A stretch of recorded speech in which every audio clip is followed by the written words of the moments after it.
ไปแล้วคูณ100 เมตรยิงมอต้นกำลังใจน้องๆดีมากไอเลิฟสีชมพู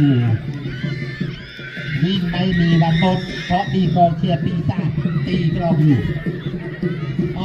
เขารอเชียร์ทุกคนด้วยแน่นอนเลยนี่ไปค่ะสีแดงแล้วค่ะสีแดงไปหากองมาเชียร์ทุกบอลกลางมอปลายมวนสีแซงสีฟ้าสีแซงรอบนี้ไม่ธรรมดาแซงสีไม่ธรรมดาสีแซงจับผิดไม่เป็นตัวปิดแล้วนะไม่เป็นตัวปิดแล้วสีแซงนะสีแซงนำแล้วสีแซงนำปุ๊บแดดออกเปรี้ยงนี่สีแซงมาแล้วสีชมพูครูเชื่อว่าจะได้ที่1ค่ะครูเชื่ออย่างนั้นแต่เรามาลุ้นที่3เอาดีกว่าสีแดงสู้ลูก3-4น่ารักมากสวยไม่เป็นไรเราสวยไว้ก่อน